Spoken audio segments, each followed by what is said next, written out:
Oh my God. Viva La Stool. What's going on, everybody? Welcome to another episode of Cold Ones Conversations. We got the noons. We got the nooners on. My mic. I am Hollywood Hair, aka Harold Hoops. You know the drill. And I am joined by the other half of this phenomenal show, Brendan the Bod Petrilli. Petrilli, how you doing today? Doing well, dude. I'm doing well. You know, riding the roller coaster of life, as we like to Another call it. week. Another week, Another another week dollar. in the bank. I hope we're here to hang out, have some fun, make you laugh a little bit, enlighten you a little bit when it comes to sports, and have some fun here.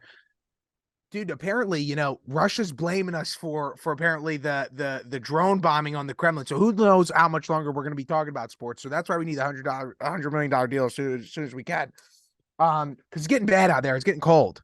But Make sure you go check out Philly Drinkers, promo code Brendan Petrilli at checkout, 10% off. Give him the shout out. Ideal summer merch coming up here, all right?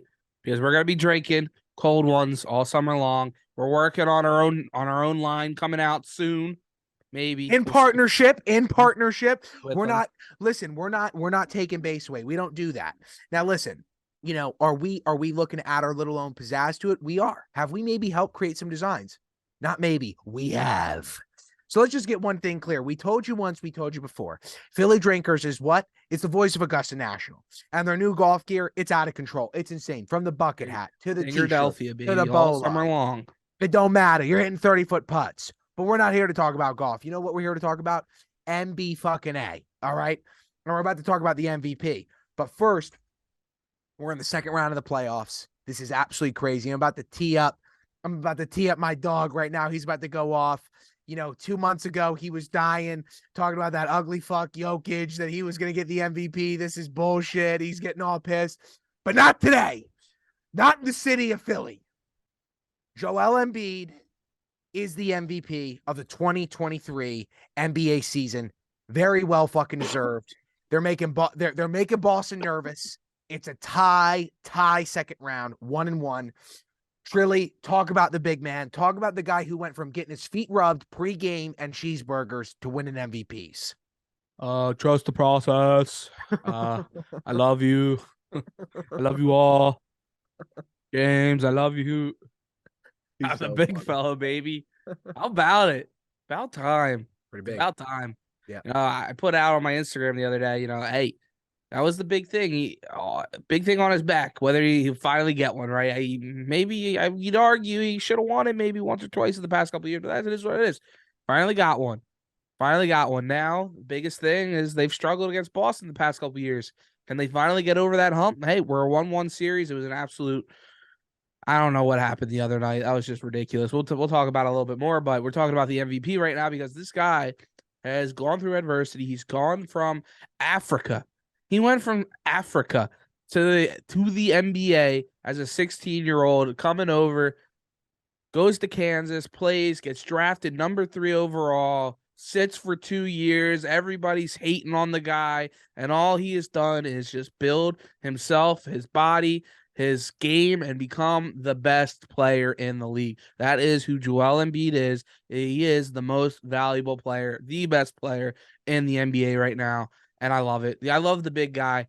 He's one of the nicest human beings ever, it seems like. I mean, the guy is humble. He's ready to work, and what he said to them afterwards is just like, hey, we're going to celebrate for 5 minutes, and let's get right back to it here. We got some games to win because he wants that. He got that MVP. Now he needs to win a championship, and he knows it.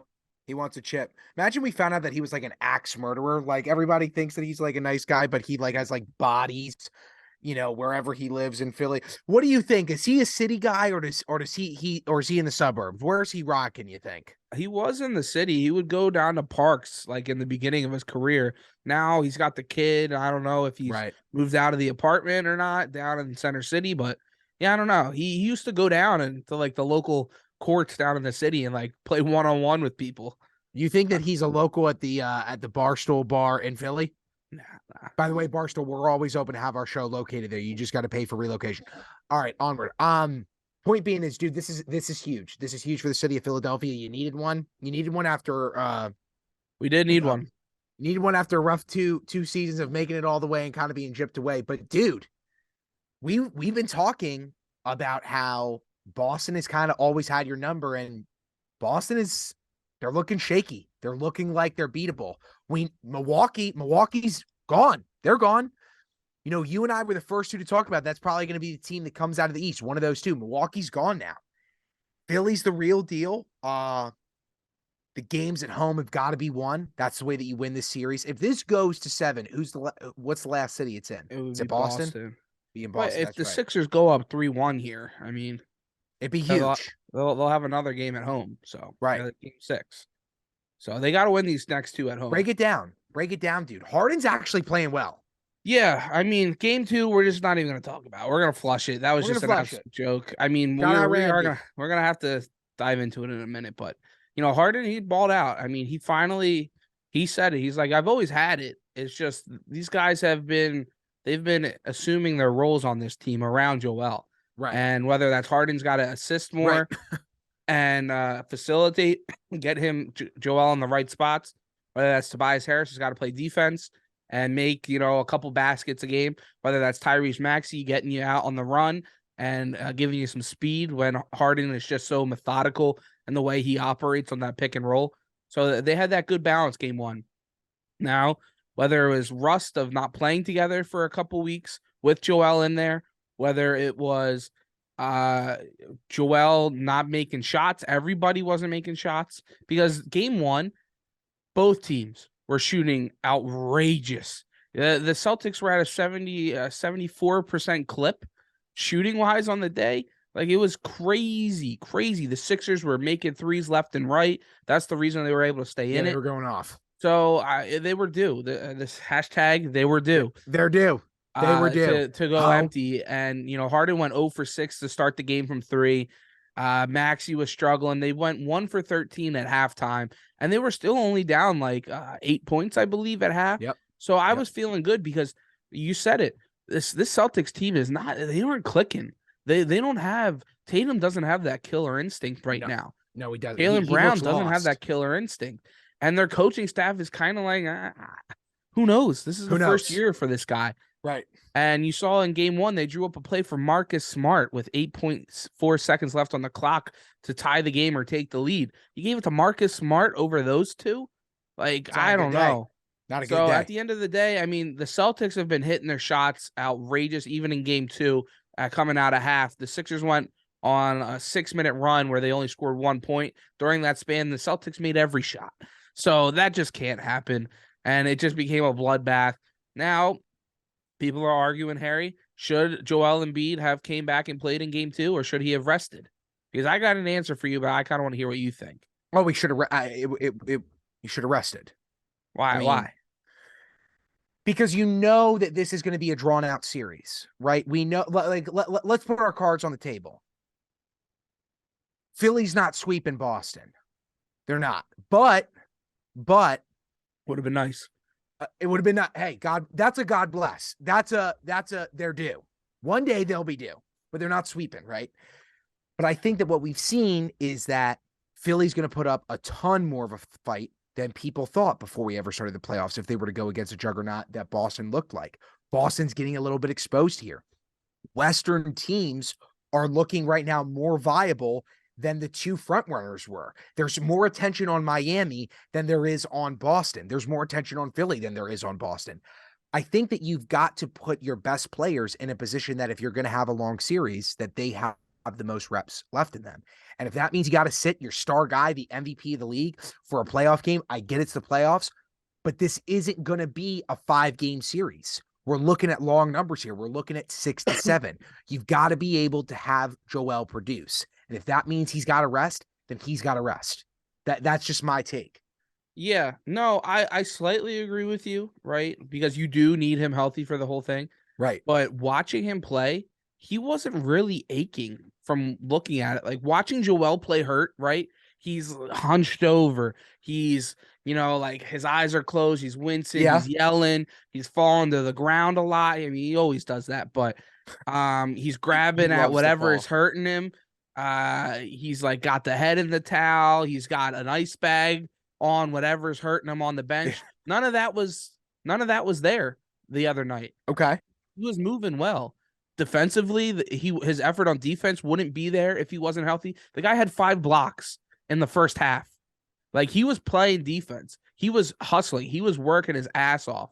And seeing that, I think it was a good sign for the rest of this series. Now he hadn't played in 2 weeks. So now you got that rust off of him, right? Where his jump shot just wasn't there. He was bricking a lot, heavy on it. Now whether that was him trying to not using his legs as much or what, I don't know. Now he gets that touchback. He's got the game under their belt. They flush it. They got that stinker out. That was a day 3 of drinking diarrhea. Just flush it. Get back on the horse. God. And let's go for day 4. Come on, dude. Because that was disgusting, is what it was. That was disgusting. That's when you go disgust. Yeah, that is absolutely disgusting, dude.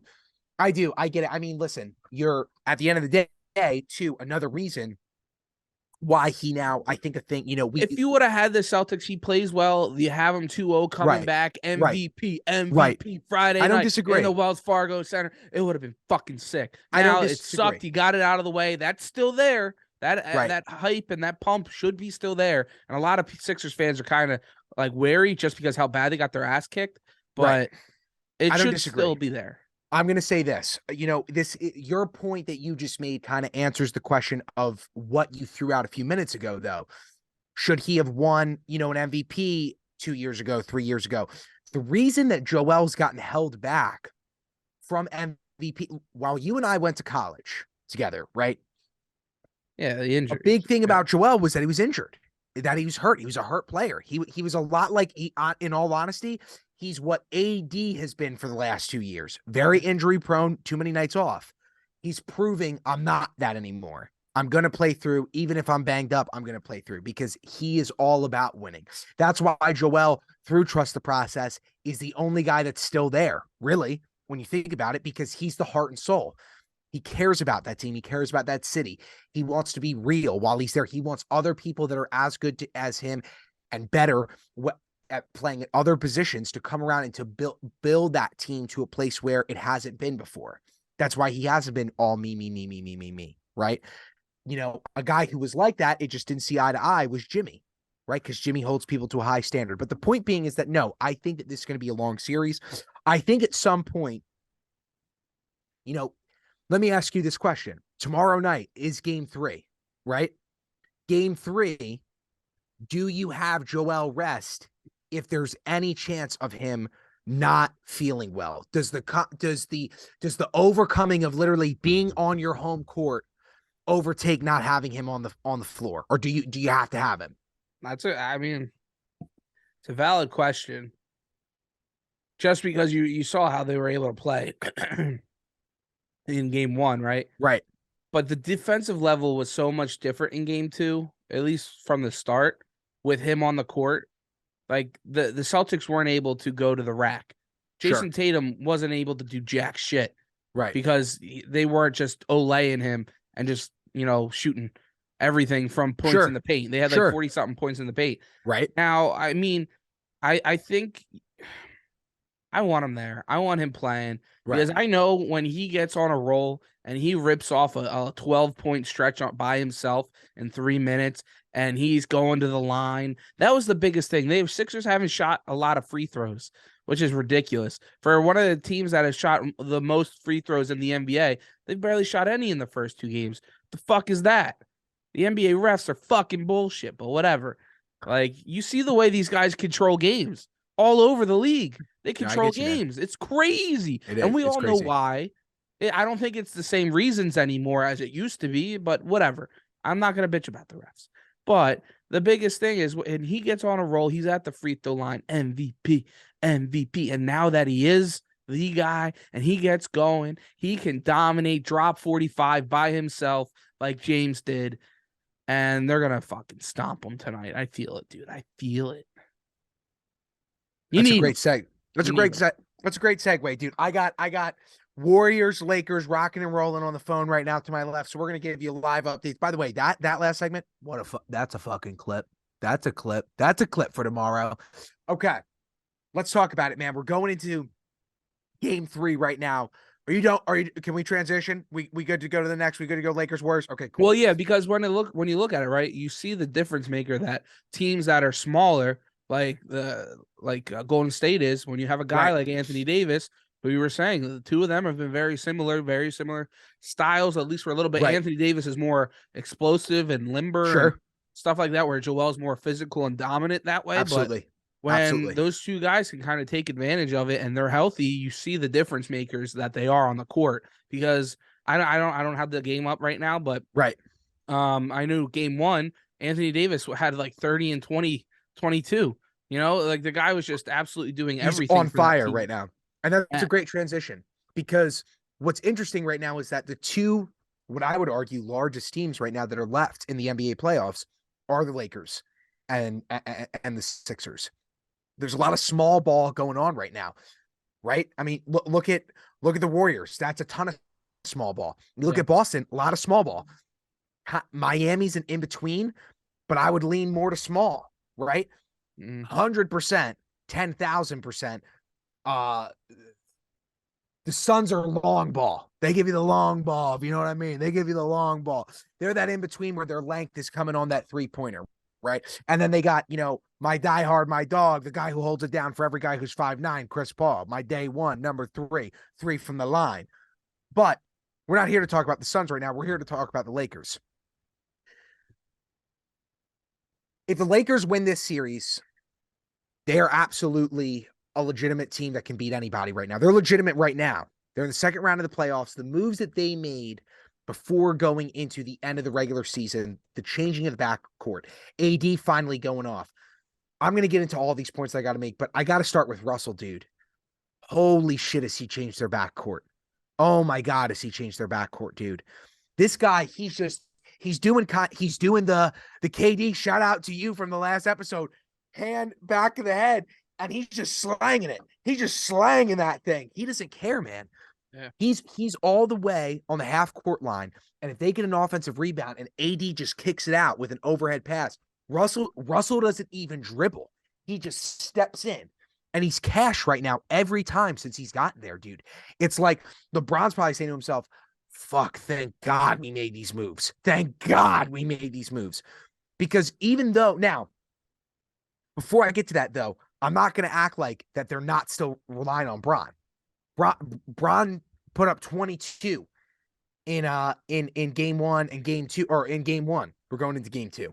In game one, I mean, Bron has had to compete for these guys, though AD is taking over. AD's giving you 30 a night. AD's giving you 35 a night. He's going off. His offensive rebounds are fucking crazy. I got to talk about this stat because this was wild from game one. Game one, what did Anthony Davis do game one? He had 5 assists. He had 19 defensive rebounds.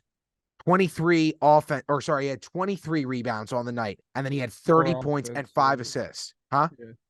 4 offensive, 19 defensive 19 rebounds. defensive rebounds. He was going, he was 4 blocks. Yeah. He was crazy. He was 8 the from 8 dominant from the force free throw line that he needed to be, like he was when they went into the bubble. Yeah. He's showing that right now. But what I think is crazy, dude, right now is that this Lakers team, I think, is still really being slept on. I think that they have a real chance here, man, to win the West. I'm telling you, dude. And the only reason why I say that is because this is the first time that I've seen the Lakers since that 2020 championship where LeBron can step off the court for more than 7 minutes. And not only can they hold a lead, they can exceed it. Yeah. That hasn't been a thing since they won the championship. And now it is. You're seeing that LeBron will go and sit. You're seeing that AD will go and sit. They're relying on Russell heavy. But, dude, they're right there, man. They are a legitimate contender. Yeah, they defended Curry really well. Very well. For the most they had part. LeBron on him. LeBron was on him for the segment. You see that on the Vanderbilt, yeah. Vanderbilt, Reeves, Schroeder coming off the bench. He's been a big guy for them too, to kind of be able to run it when LeBron isn't out there. Yep. But yeah, no, I agree. I wouldn't say they're being slept on, Harry, because at once we knew the Lakers were getting in the playing game, everybody's like, just watch out for the Lakers. Watch out. They can make a run. Nobody's sleeping on the Lakers. All right. But I don't think that people think that they can win. That they were serious about contending. Yes. Okay, fine. Yeah. Yeah. So we'll go But there. We won't give me the full point. We'll give me like 45, yeah, 45%. yeah. Because no, they do. I mean, Reeves is just an absolute stud. Like the guy just can go and get you buckets. He's cocky, and where LeBron, you don't have to say LeBron, we need 40 from you because AD could get you 30. Right. Russell could get you 15, 20. Schroeder could get you 10. Reeves could get you 25. Yep. And then you have the guys like Hashimura and Vanderbilt that can play defense. Trent Brown, like they got guys that can play defense. Where LeBron, he's just really not. He only picks and choose when he wants to play defense nowadays. So Oh, when it 100%. comes down to it, for a whole game, LeBron's going to be able to, and that's what he's been saving up for. So they could make a run. If they keep playing Steph Curry well on defense, Anthony Davis could just keep bodying them. Yep. What do you think about Austin Reeves, dude? Because this has kind of been like, I mean, he's been talked about all season long. He makes highlights all the time. People love talking about him. Barstool loves talking about it. I mean, this white dude is insane. Like, he's crazy, bro. I mean, in the sense of that, how much he's evolved in so little amount of time. He's a real playmaker. Teams have, I think, a lot of trouble adjusting to him. He gives me a Tyler Hero vibe in the 2020 season, except more sustainable. He's bigger. He's bigger than and he's bigger, and he has better handles. Yeah, way better. That's his biggest thing, is where he can run that pick and roll. Right. And I'm literally watching a highlight of him right here, running it with Anthony Davis, because he can make those shots where he doesn't have to throw it he can just like lob it up all to day. LeBron or just a floater and be able to handle himself well that way, where he can run the point, and then if he doesn't have to, and he can sit in the corner and he can nail threes for you. So that's been the biggest evolution to his game, is where he's been able to run on ball offense with LeBron or with Anthony Davis. 100%. That's made that so explosive. So let's break it down, man. Are the Lakers going to make a Western Conference appearance, dude? Do they have it? I mean, obviously, this game is going to be a big tell. If they go up 2-0, winning both games in Golden State. Like, that's going to be huge. I hate all these pop-up ads on ESPN. It's going to be insane. I think that they can. Like you said, man, the biggest key is you got to defend Curry, and you're going to have to defend Clay, right? The Lakers are smart enough and have enough age on them. They don't get really affected by Draymond's antics. Yeah. But that's a good point. Yeah. But the thing that I think is going to be the most telling is what's going to keep Golden State in this series is not their talent. It's Steve Kerr. Steve Kerr is the better coach. He's a championship coach. He's won 4 rings. He was an insane player. He won rings in the league, and he's one of the best coaches, arguably, to ever coach. He's also been given some of the best talent to ever play.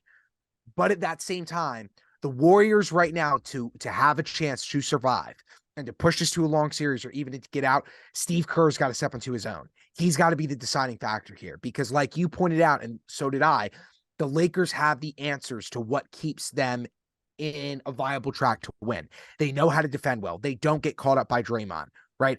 And on top of that, they know how to score both outside, but especially in with that big guy in Anthony Davis. Do you think that Steve Kerr is going to be able to make that adjustment, or is the Lakers' talent able to outdo that? Well, I'm going to answer your question with a question as we got a minute left here on the Zoom. Does he tell Jordan Poole, hey, you're not the third splash brother here, bro? Dude, like, you don't have to keep jacking up these shots from a mile away. Facts. You're a good player. But go inside. maybe throw it to Clay instead of you.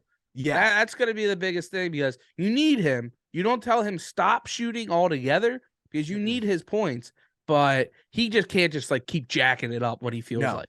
Because that you see the way that these big offensive rebounds or defensive rebounds, and they get out on the break and run, and they answer off of them because his shots are just so wild. He's got to go inside raw. It's how you control Jordan Poole and how they can kind of clean up when Steph Curry's not out there. So let's hit a break, bro. Yeah, let's hit it. Jordan Poole, raw, go inside. I'm just telling you something right now. This is a strategic move. The Lakers are wearing the purple jerseys inside of Golden State. They bring in that royalty. You only wear royalty when you wear in purple. Shout out the Ravens. This is I'm telling you right now, I might live bet the Lakers are going to win by 35. This is going to be huge. This is going to be a 35-point win. Like they are going like Russell's with the ball. He's going to open with a three. Watch. He's at the top of the key. He's looking for the pass. Go to AD. No, Russell. Go outside. Go outside. I'm giving you a live play-by-play. Austin Reeves with the ball in the court. He's pulling mid-range. He misses. All right, I was wrong. Onward. That might be a good clip for tomorrow morning when Golden State wins by 30. All right. To pick off where we were at, dude, to kind of answer your question. To answer my own, I think that Golden State can overcome Steve Kerr's coaching. I just do, because for the specific one reason though why that is, because there's a head coach on the floor at all times in LeBron James. So on top of having a head coach, they've got another, not only floor general, not only arguably greatest player of all time, if not, the second best at a minimum. They've got a head coach on the court at all times. You mean Curry? You said LeBron. Of overcoming Steve Kerr's coaching. The Lakers can overcome. The Lakers can overcome Steve Kerr's coaching. Yeah, gotcha. I thought you were saying if the Warriors can overcome his coaching. I'm like, he's a pretty good coach. No. The deciding factor for the Warriors to win is they got to have Steve Kerr. Yes. Step up. Gotcha. And dude, let's also talk about shooting sleeve, yay or nay. We talked about this before. Curry put a whole new spin on that. He's got the whole half long sleeve, and it looks like biotech. It looks like it's some new armor out of like 18th, 17th century England. You know what I'm saying? Started doing it last year. Yeah, I don't know how I like it, because then the other one is sleeveless. Which I love. I think it makes him look like Spider-Man. But hit me, come on, man. We're throwing up dingers here. Hit me with something that you're wondering about this series. Where do you see this going? Clay just throws up a three that absolutely just fucking only goes rim. LeBron with ball. He's looking to give dick. Tell me what you think, brother. Well, I thought you made a good point in passing earlier, right? Talking about the Lakers' veteran leadership, right? And can they get past a Draymond Green antics? We saw it in game one, right? Where he kind of, it seems like every game, every series against LeBron, that Draymond, or even any series, Draymond's doing something to get himself into trouble. Yeah. Now, can Draymond, is that just who he is at this point in his career? Is he going to hang him up after this year? What do we think? Is he just going to be a full-time podcaster when it comes down to it? Draymond, if you want to come on the pod, feel free. Give us volume action. We'll go to volume. Yeah. We'll go to shout out Colin. How about Colin talking shit on him for basically his whole career, and now they work together and they're Goombas? All right, I interrupted you. Finish your question. No, but I mean, just coming full circle with that, right? Where you've seen so many great moments between these two teams. Right. I think it's definitely into a 7-game series unless the Lakers win tonight. Well, we're recording this, Thursday night, as the game's starting. But do you think this is the best rivalry of all time when it comes down to LeBron versus Steph Curry? No, because a lot of championship. They've never shown that beef. They never shown that beef between each other. That's what sucks. It's not like when Jordan was going against Detroit. It's not like, when AI was going against the Lakers.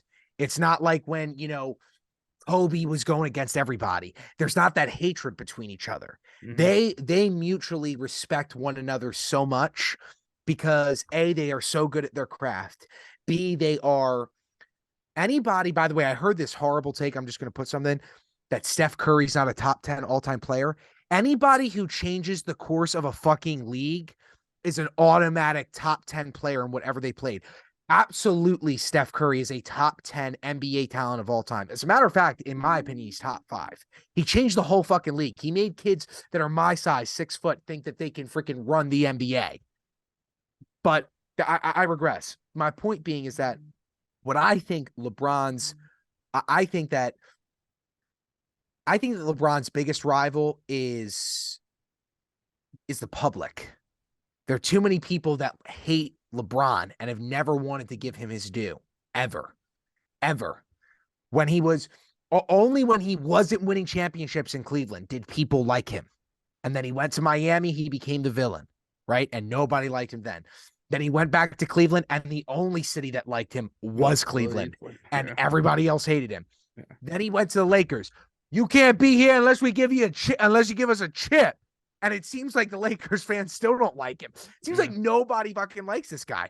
When he is, people don't like when someone is, let's put it this way. Old people don't like that when someone young is so damn good that they are better than anybody that ever came before them. And that's what LeBron is. LeBron is better than anybody else who has ever touched a basketball in their life. In their life. Nobody will ever be as good as him, ever. Just like I've made the statement, I don't think that there's another team, another individual that's going to win, at least quarterback-wise, is going to win 7 rings, right? Because Brady's played through so many different eras of football. I don't think a guy can do that. There won't be another Tom Brady. There's not going to be another LeBron. You're not going to have a 6'9" guy, 250 pounds, cut to death, who gets guys to want to come play with him, just like Brady would take pay cuts to keep guys. That doesn't happen. What I think Steph's biggest rivalry, in all honesty, I don't know if Steph does have any rivals. For the specific reason is because Steph's always had Clay. Steph's always had Draymond. LeBron has been a moving package of other superstars. D-Wade, Chris Bosh. I mean, they brought Kevin Durant in. They did bring Kevin Durant in, but they still won 2 chips without him. Yeah, no, I agree.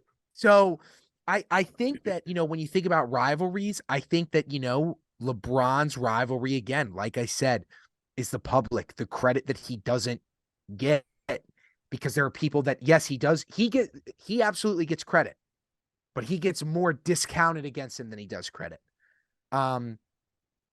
But I do think that this Lakers organization is at a point right now in the NBA where they can beat teams like this, where they weren't able to 2 years ago, right? They brought in guys like they should have made this Russell move, not obviously the original Russell move, but this current Russell move. They did the wrong Russell. They did the wrong Russell. That's the clip. They did the wrong Russell. They should have done that over bringing in Westbrook, right? You brought in a guy in a shooting league who can't shoot. That doesn't make sense. Now you got a guy who can shoot. You see what happens.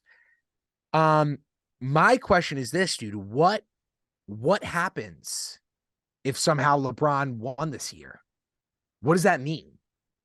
5 championships, averaging more points in 17 seasons now, right? 17 or 18.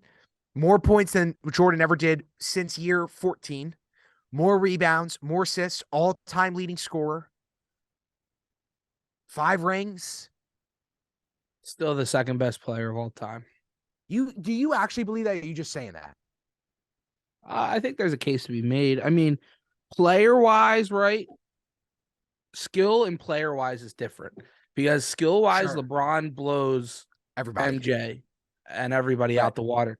Just because of the way the guy is just a freak. You list all the stats and everything like that, but when we're talking about it, he didn't have that killer instinct where MJ wanted to go out and win every single game.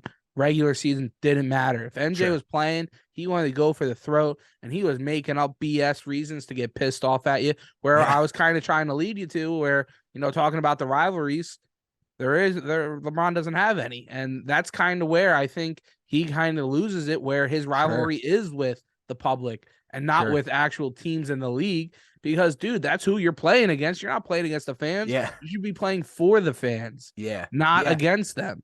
And obviously, you have your rights to go back and forth with people that try to discredit you, for sure. But when it came down to it, MJ was going after it like an absolute dog.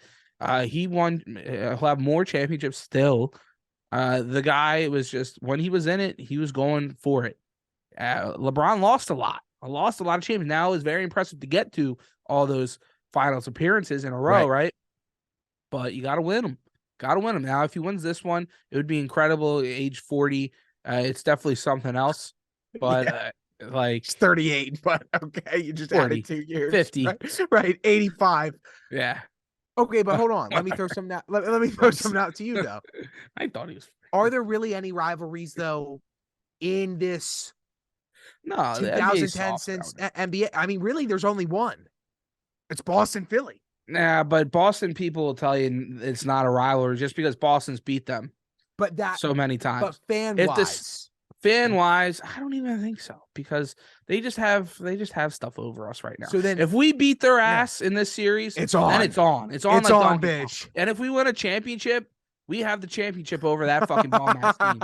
I'm telling you right now. Then it's on.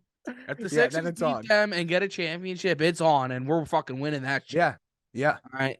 100%. Yeah. Other than that, no, I agree. I mean, the Miami teams, yeah, they really didn't have. They didn't have Boston a little bit back then.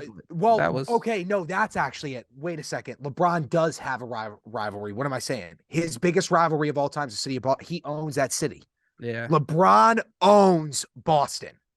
There is no player in the NBA to own a city more than LeBron has owned Boston. He beat them every year while he was in Cleveland. Every single year he beat them.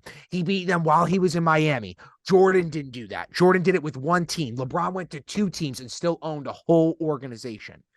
They added everybody and couldn't get past him. But since then, that's really it. That's really it. The whole league has changed, though, dude. Like, what I will say is, I feel as though that the NBA stopped having real rivalries after Kobe Bryant won his last championship. After Kobe won 5, when they were and Kobe's big rival there, right, was the Spurs. They would go back and forth, back and forth, back and forth. Like, that was a huge rivalry. Yeah. You know, because and Dirk and the Mavs, they would always pop in Dirk there. and the Mavs, yep. So that was huge. But ever since then, dude, and I think that has a strict reason, dude, because of defense. When you're not getting hit all the time from a guy, you're not getting pissed off at him. When you're getting the ticky-tack call for a bear. Oh, no. Fuck. City, right, baby. I'm going to leave in what just happened there, obviously. I mean, we have to. You see me readjust in the chair, and I just yanked the Ethernet cord right out of my computer. And Harry and I were just talking. When we're making 100 million plus, the Patty Mahomes 500 mil deal, these are going to be stories to tell, These are going to be stories that we tell our the kids who want to hang out with our kids. And we go, hey, you see this 100? I smoke it all day long. Yeah. I mean, that's what it's going to be. But right, no, it just like me battling with internet issues, that's my biggest rivalry, where you were kind of finishing up our conversation there about how there really aren't many rivalries in the NBA anymore, and that's a lot because of defense, Harry. And why is the physicality of me pulling an Ethernet cord or a little ticky tack, getting a hand on the hip check action? What's the difference there? Why that doesn't kind of get the rivalries going that much anymore? Because guys aren't getting thrown to the ground by other men anymore in the NBA. If they do, they get separated immediately. They fake like they're going to go throw a punt. The only real dude to ever want to hit somebody, really, since like 2010 that we've been watching basketball, was that dude in Detroit who tried to fight LeBron last year, who was running around the whole stadium. Dude, he would have ran a triathlon to beat LeBron's ass. He was going for him, dude. He wouldn't stop. But guys just don't get that way anymore, man. It's like the same thing in the NFL, dude. Like, guys aren't getting crushed by DBs where receivers are like, fuck this guy. I am going for him. Even if the play's not for me, I'm taking this DB out. It's not a thing anymore.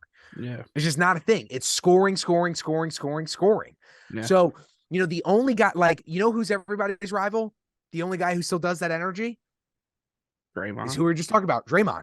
Yeah. Draymond stomping on you, kicking you in the nutsack, elbowing you to the eye, spitting on you. He's got gray in his beard. When I'm watching the Sixers game 1, I'm like, somebody get a hard foul here, because they were just driving to the rack. Like, why are you letting it? They just let Olay guys. Like, nah, make them fucking earn that shit. They can earn it. I love a good hard foul. Earn your foul. Like, but now they'll eject guys for that. Oh, yeah. It'll be like done, over. So nobody's willing to do it. Yeah. Just a hard foul, nothing dirty. It's crazy. Just a good right on the arms. He's going up. No, you're not getting an and one here. Dude, if they're throwing every other fucking person in the crowd out of the stadium, how are you going to hard foul and not get thrown out? You know what I mean? It's just crazy. But enough about that. We got to talk about, it's summertime, baby. We got to talk about the birds of the summer. Birds of the summer. Birds of the summer. And it's not Baltimore anymore, by the way. We're not calling them the Baltimore Orioles.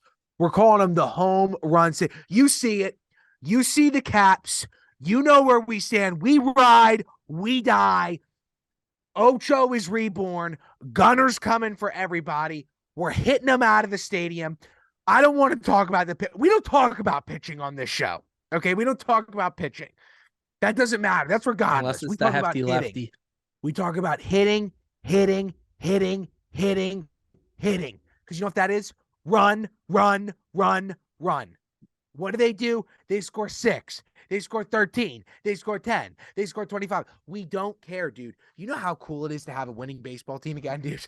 I haven't felt it in Probably really since I've been a real baseball fan. I have now 7 years ago, probly when they had Adam 2016. Jones and when we had when Adam Jones was still feeling it, Chris Davis, yeah, and that was our last real team, dude. It's 21-10, man. It's real deal. Santander is bashing the ball. I mean, yeah, the guy that they got from the Yankees, the shortstop, yeah, like that. Mateo, that kid's a beast too. It's not just Rushman. Like it's Cedric Mullins making plays. He's able to get. He drove in 3 RBIs today. Like hell yeah. Dude, this team's rocking and rolling, bro. Like Mullins has just developed in Baltimore so well, dude. He's on in his 3rd year, I believe, with us right now. Maybe it's or 2nd, but what's our patent phrase besides there, do? 3, 2, 1. We don't fact check. Thank you. That's going to also be on the merch. That's going to be on the hat. Either way, they are the team. I said it before, besides being the Birds of the Summer, they're developing into a team, man, that nobody's going to want to play. It is so cool to see. Trilly and I are planning on going to a game in the next week or 2. Going to do some content then. It's going to be a lot of fun. He's going to be wearing the right colors. He ain't going to be wearing red and blue. He's going to have on the black and I don't know. I don't know what I'm going to do because it's Angels game. Yeah, but I got to try to recruit Mike Trout to Philly though. Shut up, dude. I might bring the Hawaiian shirt and I might buy an O's shirt there. I'll wear the hat. But I'll rock the Phillies Hawaiian shirt. I think that's a move. And then I'll buy the shirt there. Depending on how the game goes, I'll put the shirt on. I'll be one of those people. How about that? I like that a lot. I still got to rep the fighting. You know what I'm saying? I'm true blue or true red when it comes down to it. But hey, I'm all in on those. Dude, the team, you're right. It's exciting. It's exciting when they're mashing the baseball. Now, we're not going to talk about pitching. We won't do that because when you got Cole Irving and the likes and Kyle Gibson starting, like I've been saying this whole time, it can get a little dicey. But they keep knocking 6+, 10 runs. This team's it's fun. It's fun to watch. Is Adam Lee Rushman? Is he the number one? Is he the best catcher in baseball all of a sudden? I mean, JT, my boy JT's been that guy, but he's had a struggle bus a little bit this season. Yeah. As Adley finally he came into the season strong the end of last year, and he's just continued it, and he's been rolling. To have a guy like that batting second for you. And just it's crazy knocking the ball around. It's a difference maker for sure. And it's also crazy, dude, how freaking young this kid is, right? I mean, he's only 25, man. 25. He's my age, bro. Like, you know what I'm saying? And he's hitting dingers and he's banging bitches. I mean, let's just clarify this. Think you will go out to the bar with us afterwards? Should we hit him up? That'd be kind of sick. 100%. Hit up all the boys. Be like, hey, we're gonna say, hey, dude, a 12:45 game. You know what I'm saying? They'll be done by 3. They got a shower and then they're tying one on. They're boozing. Yeah, dude. They might have to hit the road though. We'll have to see who they're playing after. No, they got plenty of time to sleep it off, dude. It's the 2nd game of the 3rd game series. They're at home. They're going back to their home. They're banging bitches. They're doing their thing. 12 o'clock, they can start drinking by 5 o'clock, drink for 7 hours, and sleep the whole day until the 6:35 p.m. game. Get there at 4 o'clock. Who gives a fuck? I mean, come on. We're hot. Let's continue on with it though, dude. Let's be serious. I mean, you bring it up, right? Who are the playmakers, right? The most seniority really here that we've got, not the most seniority, but a guy, again, who we just mentioned is Mullins, dude. Mullins was kind of the guy that was our breakout player last year, right? And now we've got all these young guns that are not only keeping up with him, they're outperforming him, right? I think that what's really interesting is that I brought it up 2 weeks ago. The Orioles hitting right now is not anything that we've had since the late 80s, early 90s. It's not that they're just going for home runs every time, dude. They know how to place the ball in the field. We haven't done that. Even when Chris Davis was here and Adam Jones was here, what were they? Power hitters. They didn't look to make plays inside of the field. You saw Chris Davis strike out more times than you saw him get on base. You know why? Because he was looking for that home run. That's the player that he was. These guys know that that's not our team, and they embrace it. They know it. They own it. They move around it. And I'm gonna say one other thing, dude. Brandon Hyde is the real deal. Brandon Hyde, the Orioles manager, is the real deal. I mean, he's what Buck Showalter was working with when he was with the Orioles. What he's getting now out of the Mets talent. We don't talk about Mets here, but that's all I'm saying. Mets suck. We're not talking about Mets here. But he's that version now for these young guys. He's being able to train them, make plays, teach them how to play baseball in a way where this team has been slept on for years, been disrespected for years, has been a thought that they were going to move to Nashville. And now they look like a team that can basically beat anybody. And I'm going to tell you right now, man, I think that throughout the whole season, it's not a hard statement to make that we're probably going to be the second best in our division. I think that this team, pitching aside, absolutely hitting wise, can be as good to better than the Yankees. And if you tell me I'm wrong, I'll listen to you. But you look at the way that they're playing right now, dude, and they're playing with young guns. They're not playing with senior talent. They're not playing with big contracts. That's why it's not, because they are young guys. They're gonna go through and they're gonna hit a wall. That's just how it works. And you have so many guys, it's going to be a rough wall, honestly, if they all hit it at once. Now you got to hope that one guy it's one here for a week, right, and then the next guy, and you kind of spread it out and elongate it. But it can get ugly if a bunch of these guys where they aren't getting the singles and the doubles, and they're leaving runners on base, just like my Philadelphia fighting Phillies are right now. Sure, they aren't getting those timely hits and just passing the bat along and they get power hungry, and they start trying to hit too many home runs. They're swinging too hard. The strikeouts add up, and then they turn into a team what you've seen in today's baseball. You've seen the Yankees turn into, and you don't want to be that team. You don't want that. No. These young guys to get into the launch angle analytic style of hitting. Keep doing what they're doing, bro. Keep slapping the ball, keep moving guys along, and then go for the power every once in a while. And then go for it. That's what this team has been doing. That's what's been the recipe for success. They just can't get caught up into that analytical style of baseball and hitting, because that's where the New York Yankees are. And that's where the Yankees have struggled so mightily, because you have those big contracts, you have the big power bats, but nobody's getting on. They're solo home runs instead of 3-run home runs like the O's have been having. They're not putting up. Yeah, they can 100%. They can do a Bronx Bombers and have 6 home runs in a game, right? But that's not every night. And they're solo home runs. Maybe they win the game 6-3 or something, because they're only solo home runs. Now, they just can't get caught up in that. But I like to think money most guys get paid for a reason. And that's because they got a lot of talent. And they got a lot of big time talent on that Yankees team for sure. Even the Blue Jays. I mean, we've talked about it a little bit. The Blue Jays have been the biggest struggle for this team over the past couple of years. So if they can kind of get over that hump, because they're another young team too that's got a lot of power. It's got a lot of power. It's exciting. It's a fun time to be an O's fan. I've been dying for this time as a diehard O's fan. O's of the summer, birds of the summer. Shout out! I've been waiting for this my whole life. Straight up. I'm just happy. It's positive vibes on Instagram. You comment on an O's thing, you're getting at least 10 likes on the comment. Shout out Rico. To you. It's a good time. Yeah, no, it is, dude. It's a great time. It makes me regret not buying that package, but it was still too fucking expensive, dude. When we were talking about that ticket package, remember they were charging $800, $900 that's for outrageous. 53 games. But now you're looking at them, you're like, I want to be at all 53 of those games, dude. These guys are hitting fucking dingers. Who gives a fuck? All right, dude. We talked about the Orioles. They're the team that nobody's going to want to play. Oh, we're going to get tickets for center field to be with Mike Trout in a couple weeks here for $20. Center field. We're going behind home plate, dude. We'll get him for 40. I want to be with Mike, and I'm recruiting his ass. No, we're going behind the Orioles. And we're going to catch dingers out there, dude. What are you talking about? So are you bringing me a glove? Should we bring the gloves? Let's bring gloves.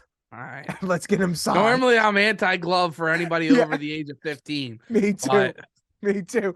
But you Let's imagine just the photos that we can get out of that, dude. The videos, waiting for it, getting crowd involved. We get you with the patented ballpark hot dog. Come on. Come on. Let's I talk think about we're the in. Phils. Make sure you subscribe to the channel because that video is Straight going to be up. coming out in a couple weeks. Straight up. Talk about the Phillies, dude. Break it down. Are they over there? Are they over their slump? Nah, they were close. They were close. They got to 500. They went out. They took 2 or 3 from Houston. They Right. got over that World Series hump a little bit, losing to them. They took care of business, and then they go out to LA this past 3 days, and they got absolutely fucking rocked. They gave up 10 plus runs in all 3 games. That's not good, Harry. Not good. No, not at all. Not good. They're just lucky the Sixers won game 1, or else everybody The would city be. would be on fire. Yeah, it would be rough for the Phillies coming home. But Bryce Harper's back. That's given a lot of That's people. huge. It's huge. He's gonna be the guy that's gonna get them going again because you saw at the end of last year when he came back from getting hit in the face from a 97-mile-per-hour heater, or a broken hand. I forget. He had the past couple He years. had it all. The guy is he's Iron Man, man. Like, Yeah. he's the closest thing to Iron Man as it is because coming back the fastest ever from a Tommy John injury. Now he's not a pitcher, he's not throwing yet, but just to be able to come back and have that impact bat where thanks for the DH that we had last year in the National League that he wouldn't have been able to play at all. And he carried them the special moments of 100%. Bryce Harper just fucking ripping balls, man. Talk about dingers on the biggest stage. That guy has done it and came up a little short. Now they're coming back with it. He's healthy. He's ready to rock and roll. He's got the big bionic arm when he gets onto the base path. Like, he might be playing first base soon. Who knows? That'd be a huge addition if he can kind of so you can move guys around to the DH spot and give some certain guys days off and stuff like that from the field. But they're just such an inconsistent ball club right now. It's frustrating.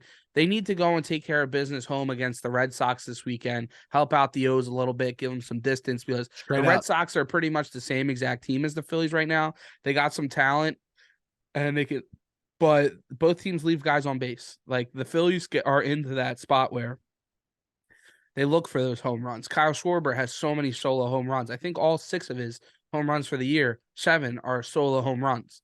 Because nobody's getting on base for him in front of him. Now they got him leading off. I don't know if I like that or not, but Bryce is back. Good vibes are back. We're going to bounce back from that LA. They never really play well out there anyway. Fuck LA. We're going to kick Boston's ass. We're taking care of business this weekend. It's going to be electric. The pitching staff needs to bounce back. Kimbrel, he might, I don't know what's going to happen with him. You see what happened with him the other day? The Phillies were up. They were up a bit. They were up 5-0. They let it. They let them come back. Phillies tie it up 6-6 in the 9th, and then Kimbrel comes in, gives up a single, walks 2 guys in a row. First pitch grand slam. Jeez Louise, game dude. over. Oh my God, that can't happen. Yeah, that can't happen. Fucking bad against his team from last year. So other than that, I like where Soto's at. I like the hefty lefties and him and Alvarado. Like, they're electric big arms, and Sir Anthony's kind of fought back in that mold. Now, whether Wheeler and Nola are going to bounce back from the long stretch they had last year in the postseason run, that's yet to be seen. Nola had a good outing against Houston the other night, but then he struggled a little bit against the Dodgers the other day. So, shout out, man. They aren't as exciting as the O's right now, but they will be in about a month or two. Now, my biggest thing now is it too late? Are you losing too many games too early now because you're not going to catch the Braves for the division. So you're going to be battling with the Mets, right? Maybe even the Pirates or, teams like that, the Brewers for the second and third wild card spots. And I'm okay with that, but you don't want to get too behind the 8 ball here where you got lucky last year where you snuck in and you were able to make the run, but let's not do that again. Let's just get back to winning ways. I'm going to say one thing and one thing only. I'm going to actually repeat your exact same words, dude. There's a lot of baseball still to be played. Yeah. And that's the thing with the Phillies. That's what happened with them, man. They hit a stride where they kind of came out of nowhere last year. And then all of a sudden were dominant. Then they were contenders. And then they made it to a World Series. They ended up losing that World Series, but they were never expected to be there. I think the thing with Philly right now is that you caught a wave of magic. If you look at the Phillies exclusively, you caught a wave of magic that I don't know if there was substance there or if it was just magic. This season has to prove that. When we get to game 60, when we get into 60 games into the season, we need to see that the Phillies are winning games. We need to see that the Phillies are at 500 or above. We need to know that they can win tough games. We need to know that they're not doing the mistakes that you just made. Because otherwise, I think it leads into that magic aspect. But they've got now kind of the pedigree of knowing, okay, we had to do this, this, and this to win these games, right? Let's try to get back to that. I think it's going to take you a little while to do that just because, again, it came out of nowhere. It wasn't planned. It just happened. Yeah. And then they reacted well to the environment. Yeah, I mean, you lost Rhys Hoskins. You've been without Harper for the start of the year, right? Those are two big keys that got you there, right? So that was a big thing. But Nick Castellanos has turned it around this year. The guy's been hitting the baseball well. Bryson Stott, young guy, second baseman. He's been an absolute stud for this team. Bohm has been great. Brandon Marsh in center field has been great. Three young Shout out players. Brandon Marsh. Yeah, three young players that have been turning the ball around, literally hitting wise. And then Trey Turner, your big guy that you brought in, he's been struggling. He hasn't been hitting. He's only had, I think, 8 extra base hits this year. I don't know what happened, whether it's putting on the blue, the red pinstripes, and he's not wearing the red, white, and blue stripes like he was in the World Baseball Classic. If that's affecting him, because he was hitting absolute bombs in the World Baseball Classic. Comes into the Phillies, he's been struggling, but he's got a pedigree that I know he'll turn it around. I know Bryce will. I know Schwarber will. They'll be fine. As long as they're a couple games above 500 coming into the trade deadline, they're going to get a pitcher. They're going to get a first baseman. They'll get Rhys back maybe towards the end of the postseason run. And this team, they'll be fine. They just can't fall behind too much because let's just win, man. You got a good team. Just win. Pass the bat. Pass it. Get on singles, doubles. Keep it moving. Triples. Yeah. Gazillions. That's another episode of Cole One's Convos. We're going to be bringing you Baltimore Birds of the Summer. It ain't Baltimore anymore. It's Home Run City content in a few weeks. We talk Lakers. We talk Joel. Game right now, it's going to commercial. I think it's tied around in the 40s right now. Oh, here, I'm getting the score right now. 45-50, Lakers are down. Now watch, they're going to let Golden State think that they've got a chance. And they're just going to bludgeon them. I'm Hollywood Hair. We're going to have clips coming out. Follow us on all socials. We love you. Subscribe, share. 215. Go Birds, baby. Go Fightins. Go Sixers.